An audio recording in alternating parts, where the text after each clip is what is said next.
Allô tout le monde, bonjour, bienvenue ici à la chaîne de YouTube One Soccer pour un autre épisode du Bouclier canadien, épisode 17 déjà ici. Et bien sûr, on a un épisode très spécial parce que c'est une semaine de finale. C'est la finale de la CPL qui se joue pour une troisième fois. C'est Forge, c'est Cavalry. Mais est-ce que Forge va gagner pour une cinquième fois ou est-ce que Cavalry va finalement chercher un titre? On va parler de tout ça. On a aussi deux invités spéciaux. On a eu de la chance de parler avec David Chouanière de Forge, lui championnat déjà champion de 4 North Star Cup, mais sur l'autre côté, on a aussi Bradley Camden de Cavalry. Fait que épisode chargé, les gars, mais c'est quand même pour une finale, on peut pas dire non, hein? Tu sais, on aime le familier, mais quand le familier est de haut niveau, je trouve que c'est une bonne chose. C'est comme une célébration de la Ligue, hein, un beau jubilé. Regarde ça, c'est notre top 2 équipes. Ils se rencontrent, ils sont vus peut-être 5-6 fois en saison. Et puis, c'est le moment d'aller all-in. Vraiment, c'est comme le clash des titans. Puis, pour certains, on va dire, ah, c'est la même chose, mais pour d'autres, c'est surtout, hein, pour la plupart de nous, c'est une belle célébration de la Première Ligue canadienne. Puis, pourquoi pas une énième finale entre les deux, mais avec des joueurs qui sont un peu différents cette fois, surtout du côté Calgary. Ouais, puis en Espagne, on se plaint pas quand on revoit saison après saison Real-Barça. Donc, nous, c'est notre l'équivalent. Alors, surtout que l'année passée, la finale aurait pu tomber d'un côté ou de l'autre. Il n'y avait pas. Tu sais, oui, Forge finit devant, mais le scénario de match aurait pu tellement aller d'un autre côté. Ouais. Très hâte de voir cette saison, comment que ça peut, le scénario peut tomber avec le match à Calgary avec des conditions différentes et un style aussi. Là, les deux, la fameuse demi-finale qualificative pour la finale, Forge avait la possession de balle, mais malgré tout, Cavalry est sorti avec un but à la toute fin. Très hâte de voir comment Forge va être motivé pour cette revanche quand même inespérée. Ouais, c'est quand même une partie peut-être inaperçue, on va dire, de ce format-là, le fait que les deux meilleures équipes peuvent se voir au début et puis avec si tout va bien, ils se revoient. Il y a un peu cet élément que tu vois pas souvent de se revoir dans un playoff parce que des fois tu vois une équipe, ses premières rondes, tu oublies de. J'aime un peu ça parce que ça ajoute un côté tactiquement de alright, on a vu ces équipes-là, on voit des préparations, est-ce qu'ils vont adapter, est-ce qu'ils vont évoluer? C'est sûr que pour Forge, il va y avoir des changements juste parce que depuis, il y a des retours des joueurs de suspension, il y avait des blessures. Mais pour moi, je suis très curieux de Calvary. Ils avaient fait le bon game plan, ils ont mis le bon 11, ils n'ont pas trop de blessures. Est-ce qu'ils vont juste faire même 11 et puis dire, alright, Ford, like, fais votre truc. Mais le truc avec ces deux équipes, que ce qui me fascine toujours, il y a toujours un jeu entre Bobby Smirnotis et Tommy Wilden Jr. Il y a toujours un jeu. Chaque fois, il y a un joueur qui joue à une nouvelle position, un petit changement de tactique. Alors, est-ce que c'est Calgary qui doit le faire en tant que l'équipe qui attend ou est-ce que c'est Ford? Je suis très curieux de voir cette bataille-là. Oui, c'est vraiment la bataille entre les deux entraîneurs. Là. Même à l'époque où il y a eu des rumeurs comme quoi les deux entraîneurs étaient parmi les candidats pour le poste de sélectionneur du Canada, ça reste que, c'est la bataille Forge Cavalry, mais ça reste la bataille de ces deux entraîneurs-là. C'est de l'histoire qui se répète. Il y a un certain ego aussi. À un moment donné, si tu finis toujours par être le second, ça peut tomber sur les nerfs. J'ai vraiment hâte à cette finale. Ouais, puis j'ai une grande curiosité par rapport au profil. Après la énième finale des deux entraîneurs, tu sais, un peu les connaître plus au niveau psychologique et tactique. Je présume qu'il y aura des entrevues individuelles avec eux sur One Soccer, puis on pourra apprendre un peu plus d'eux après plusieurs années en tant que rivaux durant la saison, durant les séries. Et je trouve ça intéressant parce que c'est pas anodin, même si la ligue est encore relativement petite, il n'y a pas 20 clubs, ça ne change pas quand c'est les mêmes qui reviennent et les joueurs changent, mais les entraîneurs ne changent pas, mais le niveau d'excellence est encore là, c'est qu'ils sont bons. Maintenant, apprendre à les connaître, je pense que le focus va être sur les joueurs, mais je pense beaucoup plus sur les entraîneurs en termes de qui va faire la différence et puis un peu l'histoire, la narrative qu'on aime voir dans le foot, là, dans la culture foot. Puis je pense que c'est des entraîneurs très différents, des villes très différentes, des provinces très différentes. Et je trouve que c'est un peu comme on dit, l'aspect canadien, là, l'aspect coast to coast. Puis Weldon ne le dira jamais, mais il va vouloir éventuellement sortir de l'ombre de Bobby. Là. Oui, il y a le Shield, mais il y a la finale il doit battre éventuellement Bobby en finale. Donc, il veut le trophée pour valider. Ton travail est validé, mais tu as besoin de cette validation finale. Le trophée, c'est bon, je l'ai. Maintenant, je peux passer à autre chose. Là. Ouais, c'est vrai, Nilton. Et puis, c'est fascinant parce qu'avec ces deux équipes-là, il n'y a pas un écart. Je pense que tu vois les deux côtés, il y a des joueurs de qualité. Cavalry, ils ont des Dan Klump qui a gagné joueur de l'année, Ali Moussi qui a gagné joueur de l'année, mais Forge, ils ont Kyle Becker, Tristan Borges qui ont gagné ces trophées-là. Si tu vois le meilleur 11 type de cette année, il y a genre 3-4 joueurs Cavalry, 3-4 joueurs Forge. Niveau gardien, défense, attaque, ils ont tous des joueurs de qualité du Porsche. Et il y a aussi cette familiarité-là où ça fait 6 ans du même système, des mêmes tactiques. Et quand tu considères tout ça, ça met quand même de l'emphase sur le coach parce que c'est pas un match où, des fois on voit ça en finale, surtout quand les équipes sont moins familiers, ça devient un match où, OK, tu laisses les joueurs faire leur truc, allez, mais dans un match comme ça, Ali Moussi, il va connaître le défenseur gauche de Forge. Pour David Choignard, il connaît son match-up. Ils se sont déjà vus 5, 6, 8, 10, 20 fois lors de leur histoire. Et je pense que c'est là où vraiment ça met de l'emphase. Plus sur un coach que d'habitude dans une finale où peut-être on est habitué à dire, all right, like, vas-y, laisse les joueurs jouer. Puis le coach, c'est juste mettre le meilleur 11 et that's it. Je pense que dans ce match-là, il n'y a pas ça. C'est pourquoi c'est unique. Après 30 matchs, il y a toujours ce mystère-là qui existe entre les deux équipes. Ouais, puis je trouve que l'aspect du stade de l'endroit est différent. Ça fait quoi, 5 ans depuis la dernière fois qu'ils ont joué à Atco Field. Donc là, c'est le moment, c'est différent. Encore une fois, je ne suis pas un météorologue expert, mais ça fait une différence. Jouer en PEI, c'est difficile. Jouer en Ontario aussi, au mois de novembre. Au Québec aussi, on espère, dans pas longtemps. Mais en Alberta, là, c'est toute notre histoire. Donc, même si je pense qu'on a un mois de novembre plus ou moins clément, mais ça change comment les équipes vont s'adapter, la préparation. Tout le monde va arriver très, très tôt pour s'habituer aux conditions climatiques, au terrain. Bien sûr, il y aura toute la fête là, autour de la finale qui va durer plusieurs jours pour célébrer. Mais je trouve qu'il y a une différence. Et puis, l'avantage, je ne vais pas donner une prédiction tout de suite, mais j'espère que ça donne un avantage pour Cavalry, qu'ils en profitent. Parce que là, ils ont une certaine pression de on est chez nous, il faut qu'on gagne parce que à force de perdre de finale, on va devenir, je sais pas, les Tottenham Hotspur du foot peut-être ou Arsenal, dépendant, là, vous choisissez là, ceux qui partent des finales, mais il faut enlever cette malédiction un peu, puis Calgary en a besoin, je pense. Et éventuellement, il va falloir avoir la discussion parce qu'on a amené la conversation au niveau de la sélection nationale. Jesse Marsh a dit que c'était important de donner des opportunités à des joueurs nationaux qui viennent de la CPL. Mais là, on voit clairement qu'on a 2 tacticiens qui dominent le championnat avec Weldon et Bobby. Peut-être que c'est aussi la dernière fois qu'on va voir ces 2 coachs-là en CPL parce qu'ils vont vouloir se développer ailleurs et passer à une autre étape. La CPL a aussi cet élément-là à valoriser, pas seulement au niveau des joueurs, mais au niveau des tacticiens. Et puis là, c'est pas juste des coups de chance. Bobby a tout gagné. Weldon est tout juste à côté pour le challenger. Ces 2 hommes, ces 2 têtes de foot ici au Canada, il va falloir un jour se dire qu'OK, il faut passer à l'autre étape et c'est peut-être la dernière fois qu'on les voit comme ça s'affronter en CPL. Ben, c'est toujours la question, right? Parce que, comment ils se sont pas mis à un autre niveau? Parce que, chaque année, il y a des questions. Oh, vous avez mis le standard. Le reste de la ligue connaît le standard. Ils vont chercher des joueurs pour toucher ce standard-là et puis ils l'élèvent un peu plus. All right. C'est ça.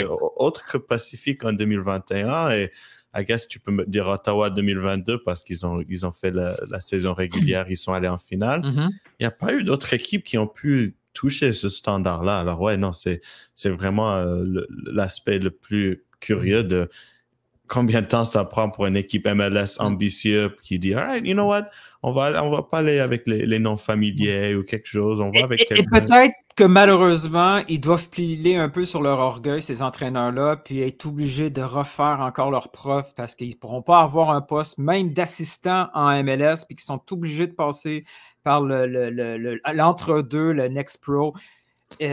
Ils ont peut-être besoin de faire un mini pas de côté pour prouver leur valeur, parce que c'est pas vrai aussi que les Canadiens de CPL sont allés directement dans les gros clubs.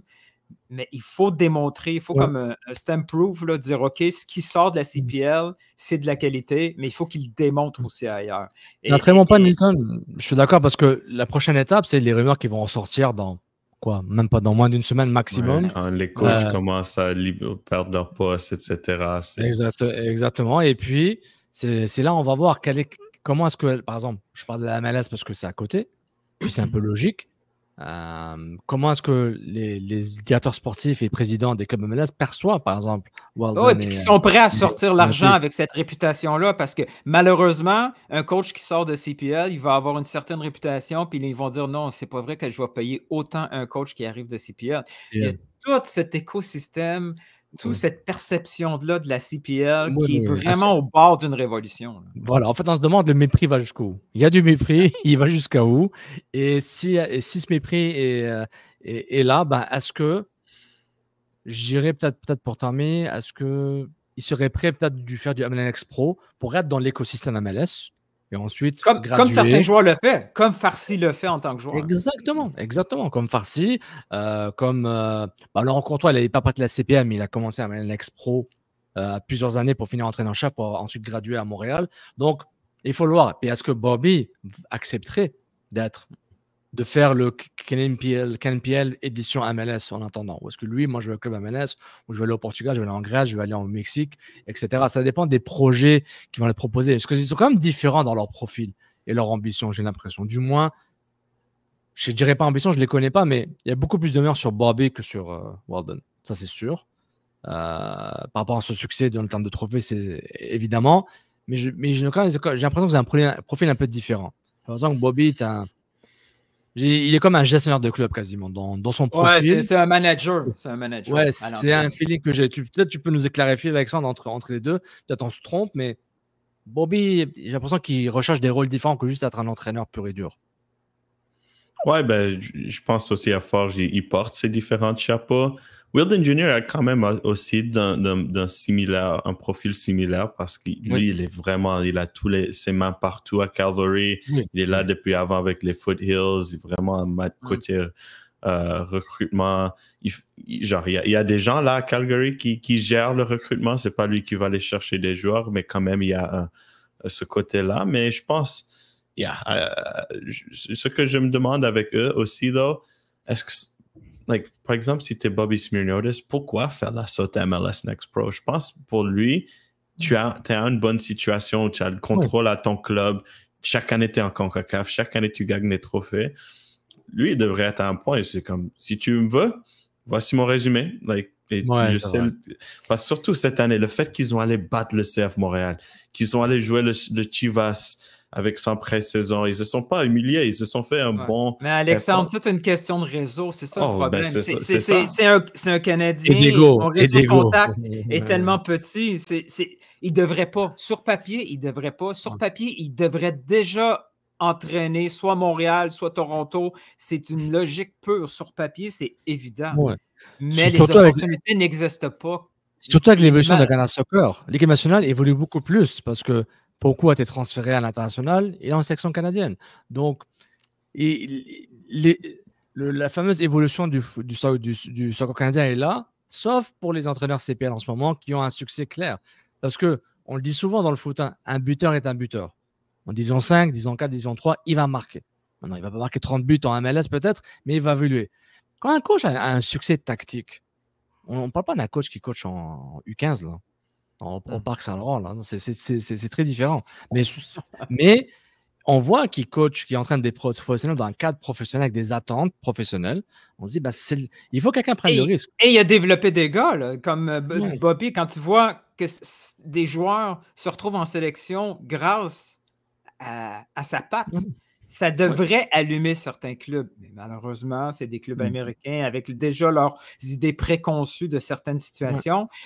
Et même ici au Québec, là, je veux dire, Bobby aurait pu avoir ce poste-là 2 fois à Montréal. Mais non, il y avait l'étiquette CPL, il y a l'étiquette on ne devrait pas payer autant pour un joueur, pour un entraîneur. Il y a encore cette vieille mentalité qui commence à se détacher un peu des joueurs canadiens de la CPL. Mais la prochaine étape, c'est vraiment les tacticiens. Ben, mais aussi ce que je mentionne, c'est dans ce cas, je veux pas que Bobby fait pas l'étape qui n'est pas prêt parce que c'est comme avec un joueur. Like, c'est un peu comme si lui, c'est vraiment la crème de la crème à la CPL comme coach. Pourquoi faire un saut qui n'est pas adéquat, right? C'est comme avec un joueur. Si le joueur est MVP étoile, il a marqué 15 buts, 20 buts, pourquoi faire Next Pro? Pourquoi aller direct en MLS? Parce que c'est un peu avec ce qu'on voit dans le foot.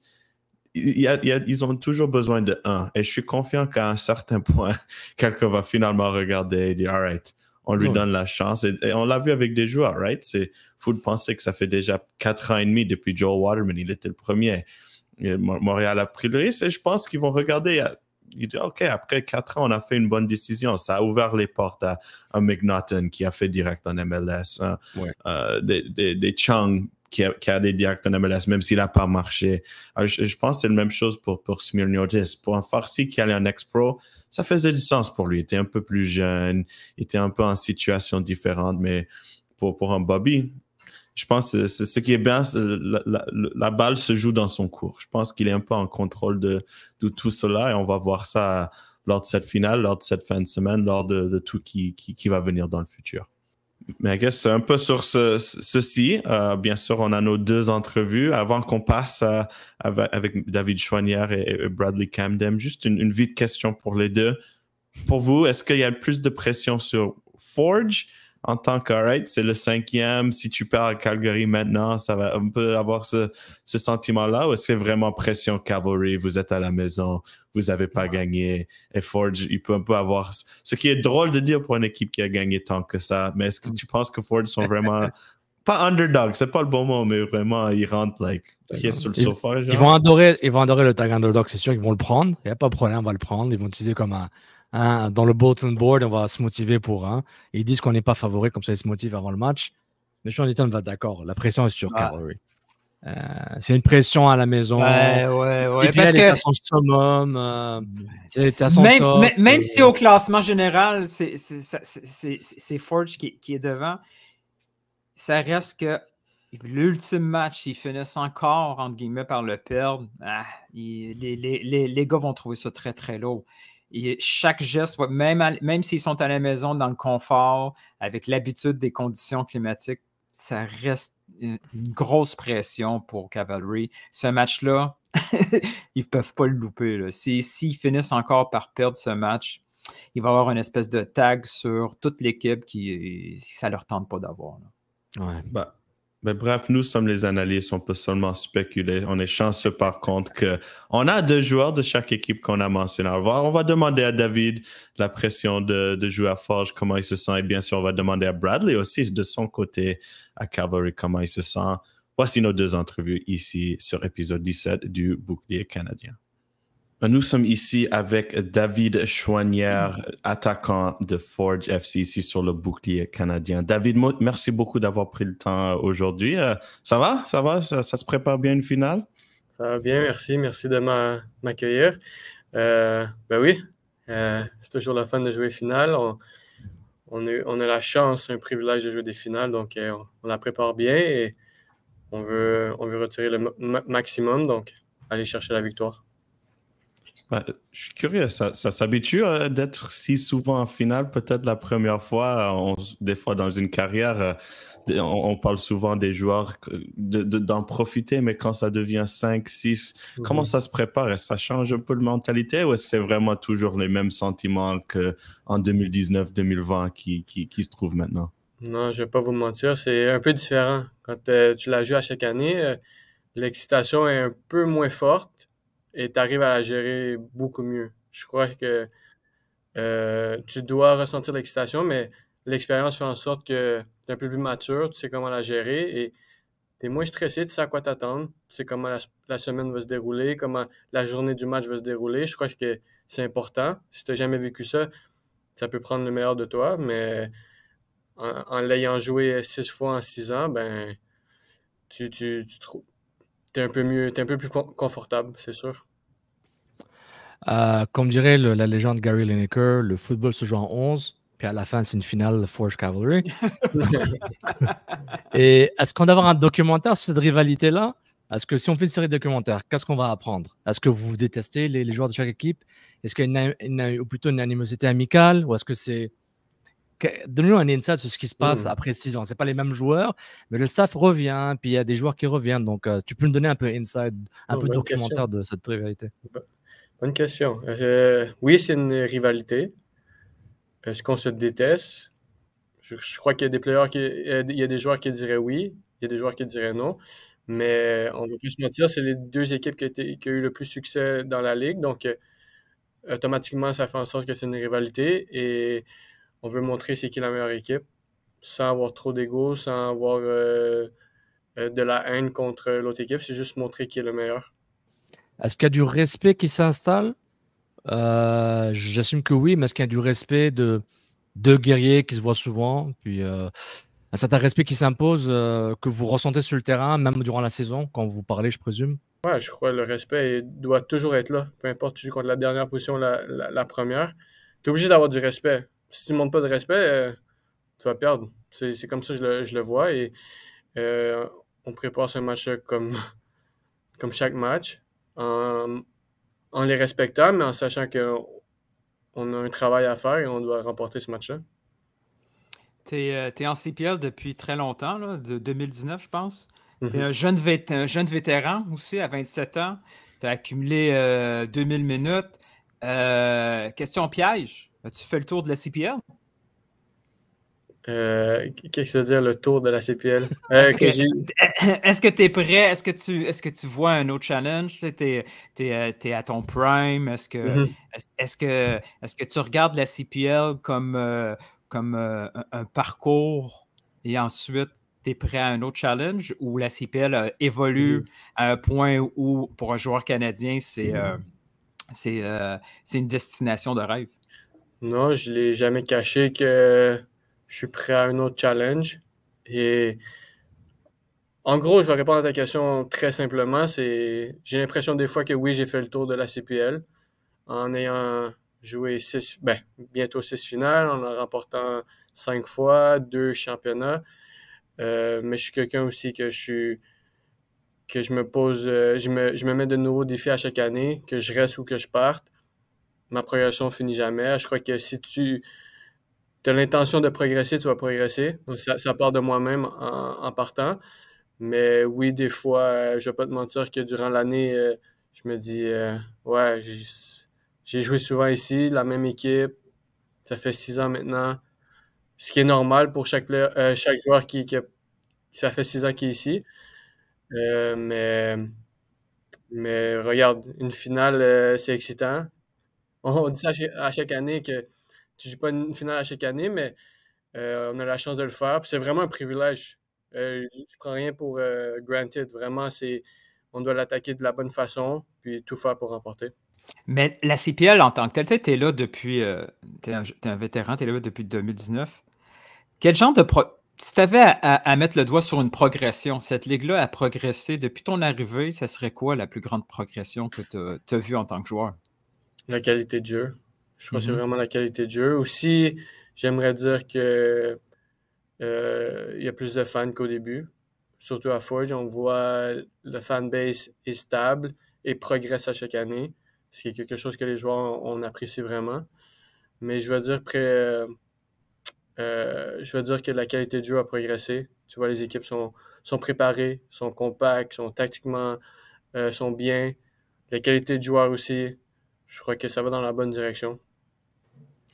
Je suis curieux, tu mentionnes un peu cette idée d'être prêt pour un nouveau défi. Est-ce que ça aide pourtant d'être à Forge où il y a quand même ce niveau de stabilité? Tu sais, le niveau du club, c'est un club de CONCACAF, c'est un club qui peut battre des équipes MLS comme on a vu cette année et qui peut-être, ça te donne un peu un bonus, sachant que si tu quittes, c'est pour la bonne opportunité, tu n'as pas besoin de peut-être forcer parce que des fois, c'est ça le défi d'un joueur, c'est trouver un challenge, mais trouver le bon challenge. Exactement.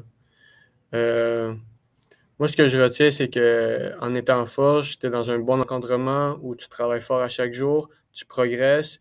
On a des buts qu'on se fixe à chaque année, des buts ambitieux, qui est de remporter toutes les compétitions. Donc, forcément, tu es dans un environnement où je crois que tu progresses. Donc, en tant que joueur, individuellement, c'est important. Mais après, chaque être humain a besoin de nouveaux challenges, des fois, juste pour recréer une certaine excitation à l'intérieur de soi-même. Je crois que c'est tout à fait normal. Mais ouais, je crois qu'en étant fort, tu te mets dans une bonne position pour prochainement dans ton nouveau club, ton nouveau défi, d'exceller et d'être prêt.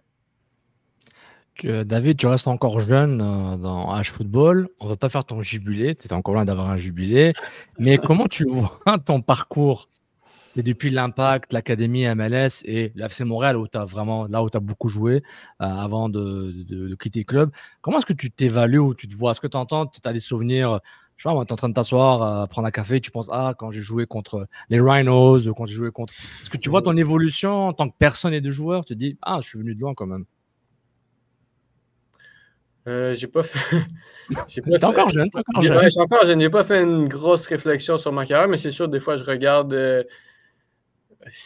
J'aime pas dire ça, mais si j'avais fait ça, si j'avais pris cette décision, ou est-ce que je serais encore ici? Est-ce que j'aurais pu partir? Mais oui, si je repars du FC Montréal avec un Lafroy, où j'étais en USL, après j'ai signé à Montréal, où j'ai passé 2 ans et demi. Après, je suis venu ici. Honnêtement, j'aurais jamais pensé passer 6 ans à Forge, mais ça fait en sorte que j'étais une place où je suis confortable, où je progresse, où j'ai du temps de jeu, où on me fait confiance. Donc, ça a forcément joué dans la décision. Mais en tant que joueur, techniquement, comment tu dirais que tu as évolué ou changé? Évolution, ça peut dire que tu es mieux ou moins bon, mais comment tu sens que tu as changé ou pas en tant que joueur? Parce que nous, on te connaît comme un sort d'ailier offensif. Est-ce que tu as changé? Tu es plus décisif, tu marques plus de buts? Pas statistiquement, je veux dire, mais est-ce que ta technique a changé ou est-ce que ton impact a changé drastiquement? Oui, beaucoup. Si on me compare à le joueur que j'étais à l'Académie ou à Montréal, j'étais un ailier gauche. Donc, dès que je suis arrivé à Forge, on m'a mis ailier droit. Forcément, ça change beaucoup de choses. Pour moi, c'est pas la même position, donc j'ai dû m'adapter. Avec notre coach Bobby, qui est très, très fort sur le côté tactique. Donc, j'ai appris beaucoup au niveau tactique, les zones, comment attaquer, comment défendre. C'est quelque chose qu'on met l'emphase ici. Donc, on faisait pas autant de tactique à l'Académie. L'Académie, c'est vraiment un milieu où on était free flow, où c'est vraiment tout le monde, on bouge par rapport aux autres, beaucoup de dézonage, beaucoup d'adaptation par rapport aux autres. Ici, c'est vraiment plus zonal, où tu restes dans ta zone, tu fais ton travail dans ta zone, avec du mouvement, mais beaucoup plus de restrictions. Donc, ça m'a appris à être un peu plus discipliné sur le niveau tactique et faire mon travail comme je le dois. C'est intéressant que tu parles de Bobby parce que Bobby est souvent nommé dans des candidats potentiels pour des postes en MLS et on l'a même entendu en sélection canadienne. Il est toujours à Forge, il a toujours du succès. C'est quoi la clé de son succès à Bobby? C'est quoi exactement qui fait de différent et qui rend ses équipes des équipes gagnantes? C'est le travail. On travaille comme j'ai jamais travaillé avant. C'est vraiment chaque jour où si lui pouvait, on n'aurait pas de jour off durant l'année.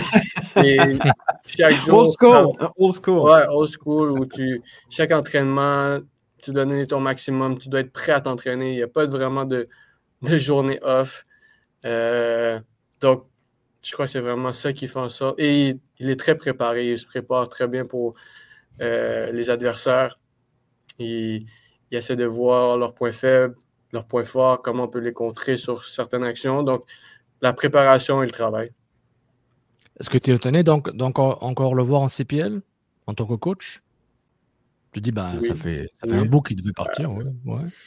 Automatiquement, quand tu as du succès comme ça, tu vas attirer des yeux vers toi et je crois que pour lui, je ne vais pas parler pour lui, mais c'est sûr qu'automatiquement, il va y avoir des yeux sur lui qui va attirer des offres et si lui est prêt à sauter, prendre un nouveau challenge, c'est vraiment... il mérite aussi, donc ouais.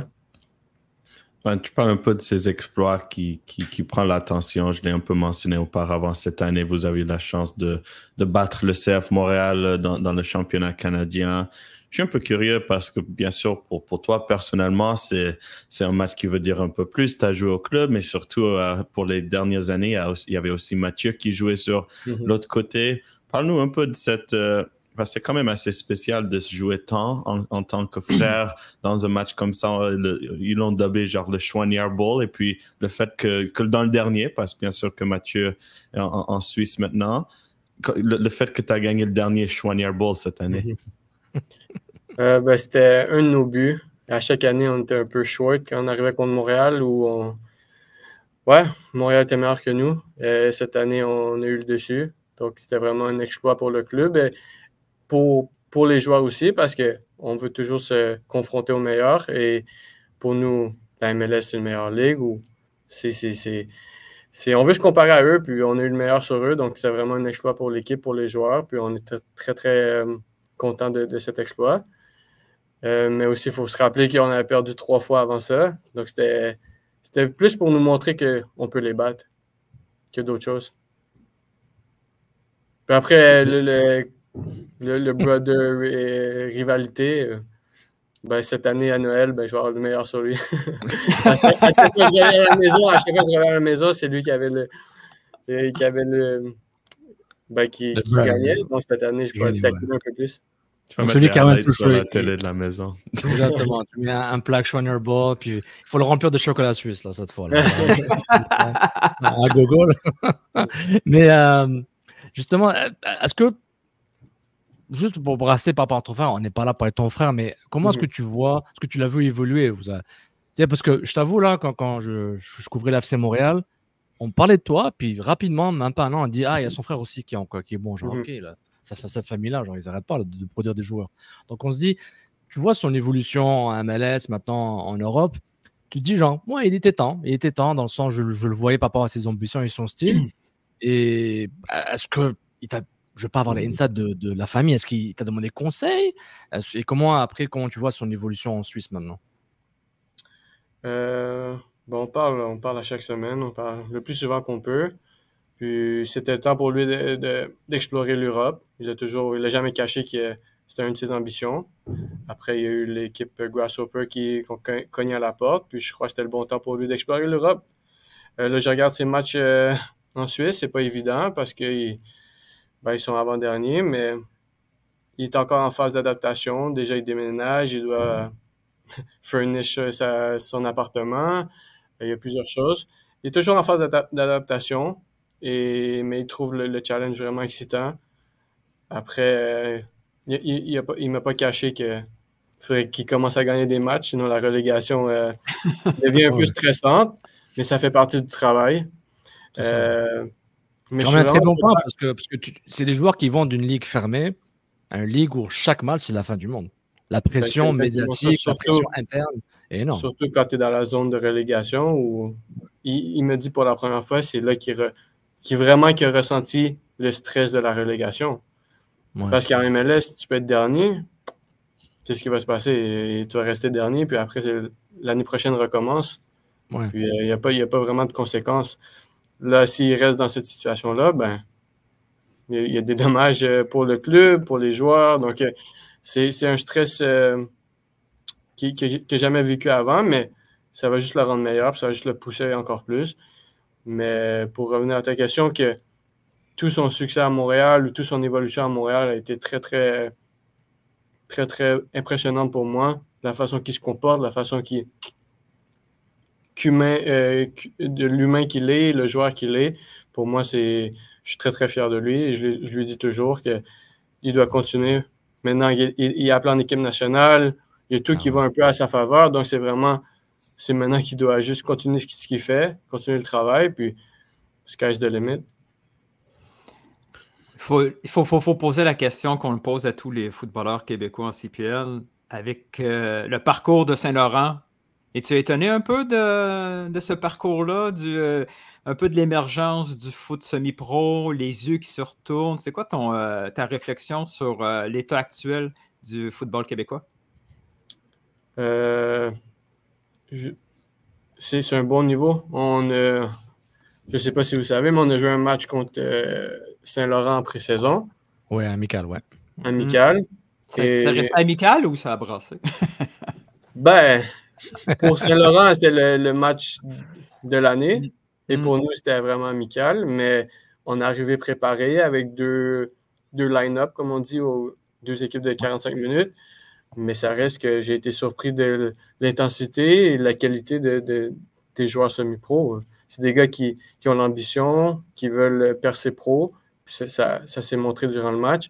Et je crois que c'est un bon niveau.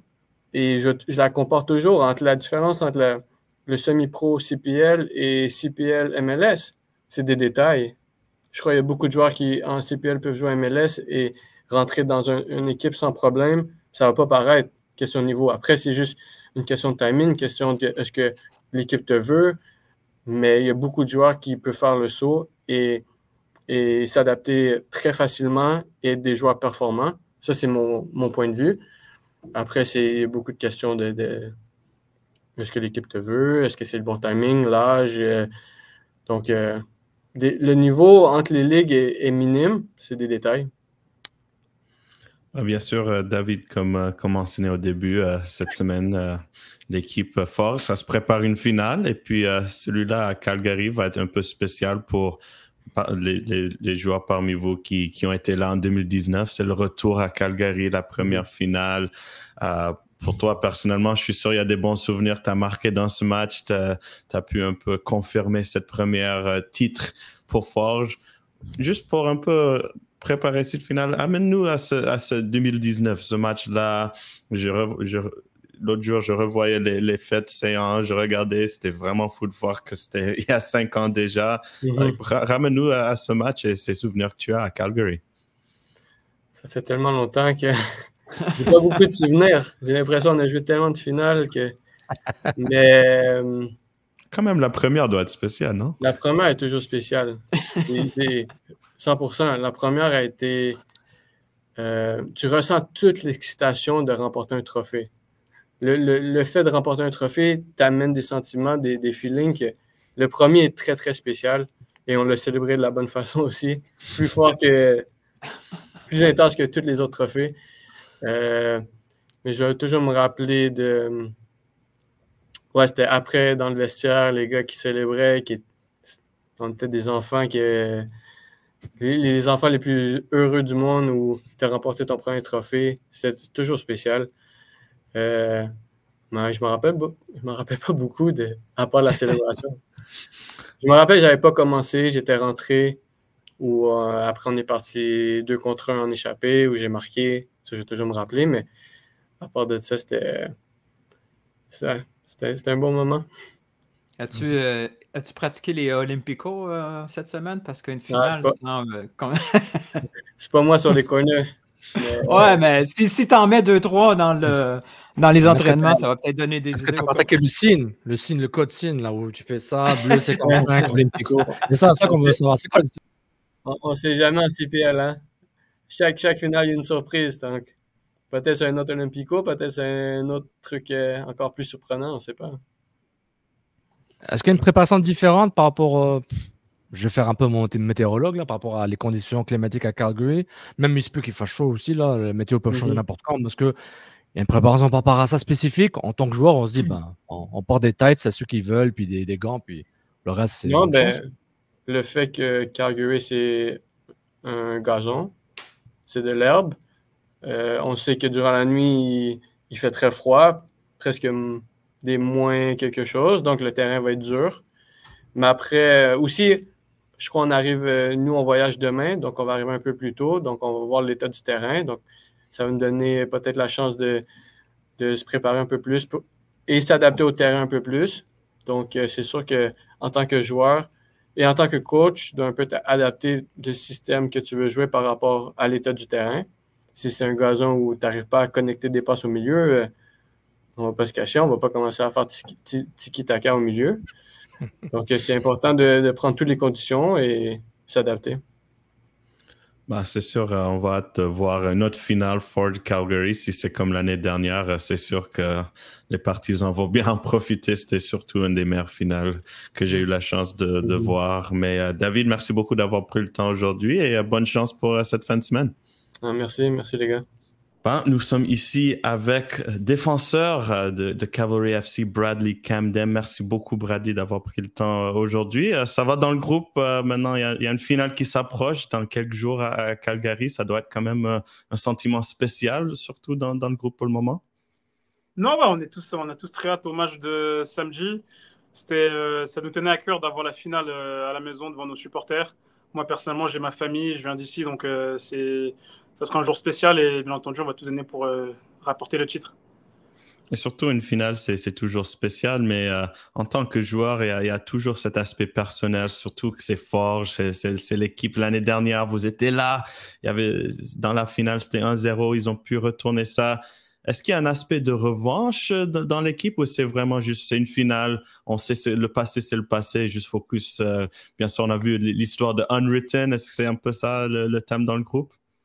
Ouais, je dirais pas que c'est vraiment une revanche parce que déjà de l'équipe, si on regarde l'équipe de la finale de l'année dernière, si on compare les deux équipes, c'est vraiment des équipes qui sont assez différentes. Donc l'année dernière, c'était l'année dernière et cette année, c'est une saison qui a été complètement différente.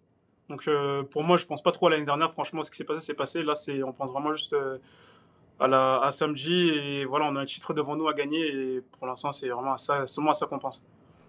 Puis parle-moi un peu de cette saison. Bien sûr, c'était une saison peut-être qui a commencé un peu en difficulté avec plein de matchs nuls, mais surtout lorsque la saison a développé, vous avez eu des beaux résultats, vous avez fini la saison en force. Qu'est-ce qui a un peu rendu cette équipe spéciale 2024? C'est un peu quoi le bilan, tu dirais? Bah, c'est vrai qu'on a commencé, c'était difficile, surtout parce que on a eu des résultats qui étaient un peu décevants pour avec nos objectifs. Et on a eu aussi beaucoup de blessures qui nous ont fait beaucoup de mal. Et ça nous a vraiment ralenti. Mais après, je pense que c'est la force de ce groupe, on a été capable de rester soudés, on a été capable de travailler ensemble. Et les joueurs qui sont venus, ils ont fait le boulot. Et après, du coup, on a pu enchaîner les victoires. Et on a eu même cette deuxième place et pour finalement avoir la finale à la maison. Mais je pense que c'est vraiment un peu l'histoire de cette année. On a eu des difficultés, mais on a été capable de les traverser tous ensemble. Donc ça, c'est le beau point aussi. C'est toujours spécial de jouer pour ton club, toi en tant que gars de Calgary. Ouais. C'est comment ça, avoir ce feeling de pouvoir jouer à la maison, de jouer devant la famille, les amis pour ton club local? Ah, mais c'est un honneur. C'est quelque chose que je suis extrêmement reconnaissant d'avoir l'opportunité de pouvoir le faire.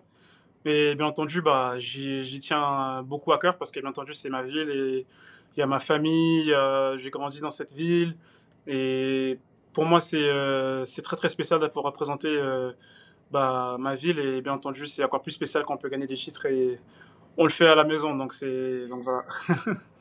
Je suis un peu curieux. Il me semble vraiment, c'est peut-être surcoté, mais Calgary et Alberta, c'est vraiment devenu un hotbed, on dirait, du talent. Bien sûr, on connaît les Davies, mais juste Calgary, on voit les frères Adekugbi, etc. Sur le côté masculin, côté féminin aussi, il y a plein de joueuses qui sortent. C'est quoi le secret de Calgary? Parce que des fois, on entend moins comparé en Ontario, Colombie-Britannique, mais est-ce qu'il y a un certain secret qu'on connaît peut-être moins à Calgary qui marche?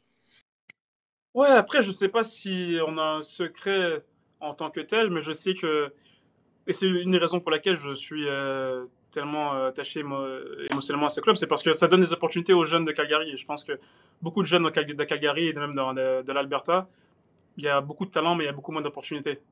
Donc, même en grandissant pour mon cas, et je sais même Elijah Tussell a eu la même chose. Il y a eu beaucoup de joueurs qui avaient le talent, mais il n'y avait pas grand-chose en fait. Là, aujourd'hui, il y a la CPL, il y a League One, ça donne des opportunités aux jeunes, c'est bien, mais par exemple, moi, à mon âge, j'ai dû aller aux États-Unis, je suis allé après en Europe, c'était compliqué. Il n'y avait pas grand-chose à Calgary pour des jeunes joueurs qui veulent devenir professionnels de football. Donc aujourd'hui, ça change et j'espère que ça va continuer d'avoir encore plus d'opportunités pour les jeunes. Mais je pense que c'est différent de l'Ontario où je sais qu'il y avait un peu plus de visibilité et d'opportunités là-bas.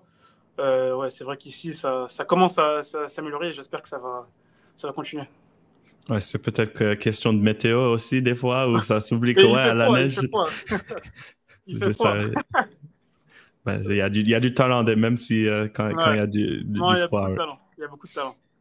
Et puis, je suis un peu curieux, tu mentionnes ce parcours-là, tu étais passé par les États-Unis. Qu'est-ce que tu as un peu appris par ce parcours peut-être différent et pour maintenant, surtout avec des jeunes joueurs à toi-même, qu'est-ce que tu as un peu appris de ces parcours-là? Ben moi, je suis parti très très jeune. Je suis parti, j'avais à peine 17 ans. Donc voilà, j'ai dû devenir responsable très rapidement. Et tu apprends que tu es le maître de ta carrière et que dans tout ce que tu mets, tu le prends. Donc, si je travaille, je vais récolter les fruits. Et puis, si je fais rien et que je dors, ça va affecter que moi. Donc, voilà, je pense que très rapidement, tu apprends que dans le foot et dans ta carrière, il faut tout donner, il faut faire des sacrifices. Et bien entendu, il faut être responsable, il faut être professionnel parce que sinon, il y a beaucoup d'exemples et tu auras des coéquipiers qui vont malheureusement te montrer que le foot, c'est pas un métier qui est facile et si tu fais pas les bons choix, tu peux le payer très très cher. Puis quand est-ce que le CPL est venu sur ton radar? Parce que bien sûr, quand la Ligue a lancé, tu étais déjà aux États-Unis. Est-ce que c'est quelque chose où tu surveillais toujours de près, attendais un bon moment ou c'est un peu quelque chose où c'est vraiment... Parle-moi un peu de ça. Ce qui est spécial, c'est que mon coach, Tommy, je le connais depuis longtemps parce que quand j'étais en jeune à Calgary, je jouais contre lui. Donc j'ai joué contre lui et après plus tard, quand j'étais à l'université, je jouais pour lui en PDL. C'est USL League 2 maintenant. Donc du coup, on a une relation qui ça date pas d'aujourd'hui. Et dès que le championnat a été annoncé, on a toujours été en communication et ça a toujours été, bien entendu, j'ai toujours su que j'allais revenir jouer à Calgary. Donc je savais pas exactement quand, j'avais quelques trucs que je vais encore explorer, je vais encore vivre quelques aventures, mais je savais qu'un jour ou l'autre, j'allais être de retour. Donc voilà, c'était qu'une question de temps. C'est dans ce cas-là, est-ce que j'imagine que Tommy était assez persistant chaque année. Il dit, hey Bradley, ça va cette année peut-être qu'on se voit? Non, on s'est toujours parlé. Bien entendu, on se connaît bien. Il connaît ma famille. Bien entendu, Jay aussi. J'ai joué avec Jay, c'était mon coéquipier quand j'étais plus jeune. Tofa aussi, qui est l'assistant GM, j'ai joué avec lui. Maintenant, c'est le boss ici. Donc voilà, j'ai toujours été connecté avec le club d'une façon ou d'une autre. Donc voilà, et je connais aussi beaucoup de joueurs. Même avant qu'ils partent, il y avait Elijah, il y avait Zator, on se parlait tout le temps. Marco aussi. Charlie, c'est des joueurs comme on dit, ça date. Donc voilà, c'était toujours à l'arrière de ma tête, bien entendu. Et c'est comment pour jouer sous Tommy? Il est comment comme leader? C'est quoi les qualités qu'il amène à ce groupe? Parce que quand même, le succès que vous avez eu en tant que club en 6 années, c'est remarquable d'être toujours parmi les premiers 2 dans le classement à la fin de l'année, être dans 3 finales. C'est quoi son style de leadership? Moi, ce que j'aime, c'est qu'il n'accepte pas la médiocrité. Ça veut dire les mauvais résultats dans ce club-ci, ça ne sera jamais accepté. Et je pense que pour n'importe quel professionnel, c'est ce que tu as envie d'entendre et tu as envie de jouer pour des coachs qui sont comme ça. Parce que moi, quand je rentre sur un terrain, je suis un compétiteur, je suis un gagneur. J'ai envie qu'une chose, c'est de gagner. Et puis, bien entendu, c'est important que le coach aussi soit derrière ça et qu'il prône ces valeurs-là pour tout le groupe. Donc ça, c'est déjà un point que moi, j'apprécie beaucoup parce que ça te challenge à t'améliorer et d'atteindre d'autres niveaux. Et deuxièmement aussi, c'est quelqu'un qui est capable d'inspirer le groupe. C'est quelqu'un qui sait souvent dire, surtout avant les matchs, c'est souvent inspiré, dire les bons mots pour qu'on soit tous motivés, qu'on soit tous unis vers un seul objectif. Donc voilà, je pense que c'est important et je pense que c'est aussi une des raisons pour laquelle pendant ces moments-là que je te parlais plus tôt, les moments au début de la saison où c'était un peu compliqué, il y avait beaucoup de blessures, beaucoup de mauvais résultats, on a pu rester soudés, on a pu continuer de se battre, de persévérer. On n'a jamais accepté d'être dans un club qui est moyen, on veut toujours être vers le top. Et Et voilà. Puis l'année dernière, ce qui était fascinant, c'est qu'il y avait vraiment ce volonté, vouloir aller chercher un trophée. Vous avez eu, vous avez eu la célébration à Atco Field, la fin de la saison. Maintenant, la prochaine étape, c'est les playoffs. Est-ce que vous utilisez l'année dernière un peu comme un parallèle de voir comment vous avez pu fixer un objectif et de le réussir? Est-ce que c'est vraiment depuis le début de saison, est-ce que ça fait un peu playoff or bust? Et parle-nous un peu, maintenant que vous êtes là, c'est la finale, c'est la chance de le trophée. C'est un peu quoi la mentalité du groupe dans ce regard? Et moi, je peux te dire, je pense que je parle pour la plupart des professionnels, quand je gagne un trophée, ça devient un peu comme une drogue. Quand tu as goûté à un trophée, tu veux, tu veux y goûter encore, tu vois. Ça veut dire qu'on a goûté l'année dernière, on a eu un trophée. Et bien entendu, dès le début de la saison, nous, on avait 4 trophées devant nous. On aurait pu gagner, si je ne dis pas de bêtises, 4. On aurait pu gagner la CONCACAF Champions Cup. On a pu gagner la CAN Champ, saison régulière, et les playoffs. Donc, bien entendu, on voulait gagner les 4.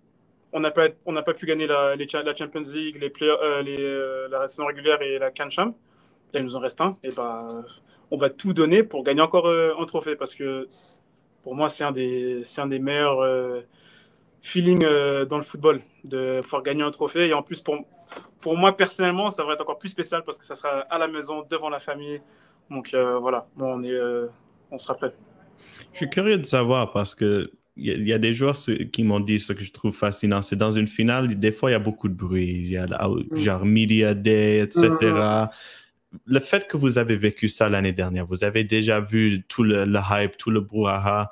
Est-ce que ça amène un certain niveau de peut-être sérénité dans le groupe? Est-ce que tu sens que dans le groupe, le fait que plusieurs parmi vous avez vécu cette expérience-là, que ça vous aide dans les préparations pour cette année?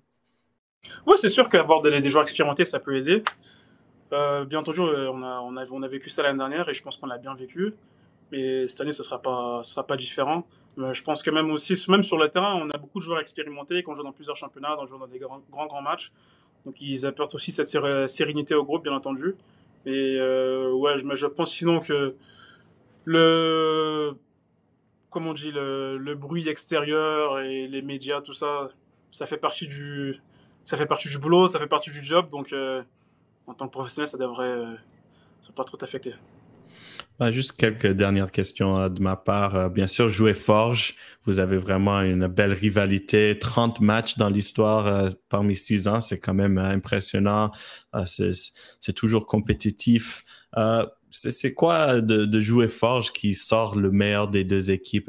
C'est vraiment une rivalité où vous voulez être la meilleure équipe et ça pousse à ce prochain niveau? Parle-nous un peu d'être dedans une rivalité comme ça où il y a cet aspect compétitif qu'on voit sur le terrain. Ouais, bien sûr, déjà, Forge, c'est un très bon club dans le championnat. Il faut les respecter parce que avoir 6 ans, 6 finales, c'est très respectable. Et bien entendu, nous, en tant que club, c'est toujours des matchs qui sont de très très haut niveau.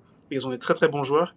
Et bien entendu, ils ont gagné l'année dernière. Donc nous, on n'a pas gagné les playoffs l'année dernière, donc on doit les respecter, on doit leur donner le respect qu'ils méritent. Et puis voilà. Après, bien entendu, sur le terrain, c'est un match de foot, mais je pense aussi c'est pour ça, parce que nous, étant un club on est obsédé par la gagne, avec un club comme Forge qui a beaucoup gagné, ça fait des gros matchs, ça fait des matchs avec beaucoup d'intensité, beaucoup de qualité, et puis voilà. Puis juste la dernière, défensivement, cette année, vous avez eu le meilleur record défensif. Vous avez bonne chimie parmi vous, les défenseurs, Marco dans le but, les milieux de terrain. Qu'est-ce qui marche défensivement? C'est quoi un peu le secret de ça et comment tu trouves en tant que défenseur de trouver dans un groupe comme ça où il y a vraiment cette chimie, cette familiarité-là? C'est sûr qu'on a une très très bonne chimie derrière. On se connaît bien et on a tous joué ensemble l'année dernière, donc ça se passe très très bien. Mais ce qui fait aussi la différence, c'est que devant, ça part des attaquants, ça part des milieux offensifs. Eux aussi défendent beaucoup beaucoup. Et bien entendu, ça nous aide beaucoup derrière. Donc si je dirais qu'il y a un secret, c'est que défensivement, c'est que toute l'équipe est prête à défendre, toute l'équipe est prête à se mouiller le maillot et faire les efforts. Et ça nous aide beaucoup derrière bien entendu à défendre. Donc voilà, c'est un thème qu'on a depuis le début de la saison, ça nous tient beaucoup, beaucoup à cœur. Et on est très, très fiers, bien entendu, d'être la meilleure équipe défensivement du championnat. Mais ouais, je répète le fait que ça aide beaucoup le fait que chaque joueur sur le terrain, ils défendent et ils sont prêts à faire des sacrifices. Donc, je pense que tu l'as vu même au dernier match contre Forge à l'extérieur. C'était pas un match facile. 1-0 à l'extérieur, c'est jamais facile. Mais on a vu par exemple Toby qui est le sous-leader du championnat, mais qui fait des sprints alors qu'en deuxième mi-temps, qui va défendre, qui presse. Ça nous aide, bien entendu. Donc, voilà. Ben, merci beaucoup, Bradley. Je te souhaite la bonne chance pour cette finale. Ça va être un bon match, ce qui est sûr, et c'est toujours bien de voir. Et on apprécie que tu as pu prendre le temps aujourd'hui sur le bouclier canadien. Non, merci. Et bon, on se verra samedi. On se verra avec la coupe. Ciao. Super.